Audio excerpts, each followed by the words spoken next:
Keys Marathi story. ऐकावे जनाचे करावे मनाचे।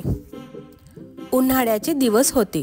पिठाच्या गिरणीचा मालक त्याच्या गाढवाला घेऊन बाजाराला निघाला होता। मालकासोबत त्याचा मुलगा होता।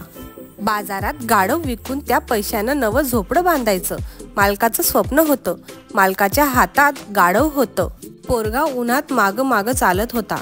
रस्त्याकडेला मुलींचा घोळका होता। त्यातील एक म्हणाली, अशा भर उन्हात पोराला पायी चालवताना तुम्हाला काही वाटत नाही का? हे ऐकून मालकानं पोराला गाढवावर बसवलं आणि तो बाजूला चालू लागला। रस्त्याकडेला पारावर म्हातारी माणसं बसली होती। त्यातील एक माणूस गाढवाकडे बोट दाखवत म्हणाला, मी आता जे सांगत होतो ना त्याचा पुरावा बघा। आजच्या काळात वडीलधाऱ्याबद्दल कोणालाच काळजी नाही। आदर वगैरे तर पुढचा भाग बघा ना। तो आळशी पोरगा खुशाल गाढवावर बसलाय आणि बिचारा म्हातारा बाप उन्हात चालतोय। अरे उर्मट पोरा, म्हाताऱ्याच्या थकलेल्या पायांचा विचार करतोस की नाही?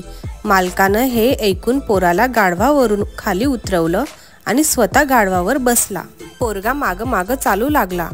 त्यांचा प्रवास सुरू असताना बाजूच्या शेतात काही बाया काम करीत होत्या। त्यातील एक जण मोठ्यानं म्हणाली, भल्या माणसा, पोराला पायी चालवायला लावून तुला गाढवावर कसं बसवत? त्यापेक्षा त्याला तुझ्या बरोबर गाढवावर का घेत नाहीस? मालकाला ती सूचना आवडली। पोरालाही पाठीमागं गाढवावर बसवलं। दोघांची यात्रा निघाली। पुन्हा एक गावातून जाताना एक म्हातारी ओरडली, काय मेला काळ आला? हे गाढव तुमचं दिसत नाही। मालक म्हणाला, माझंच आहे। तो गरीब प्राणी मरायला टेकलाय, त्याला चालणं होत नाही। त्याला उचलून न्यायचं सोडून त्याच्यावर बसताना लाज कशी नाही वाटली तुम्हाला?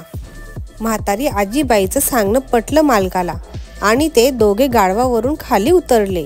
गाढवाचे चारही पाय बरोबरच्या दोरानं बांधले। बाजूला एक लाकडाचा जाड वासा शोधला। गाढवाच्या पायातून वासा घातला। बाप लेक गाढव उचलून चालू लागले। आता ते बाजाराच्या जवळ आले होते। समोर एक पूल होता। पुलावरून त्यांची वरात चालली बघून आजूबाजूची माणसं हसू लागली, ओरडू लागली। हा गोंधळ ऐकून बिचारं गाढव घाबरलं। भीतीनं हातपाय झाडू लागलं। गाढवाच्या पायांना बांधलेला दोर निसटला। लाकडाच्या आधारानं असलेलं गाढव खाली पडलं, थेट नदीत। मालकाला पाण्यात बुडणारं गाढव बघावं लागलं।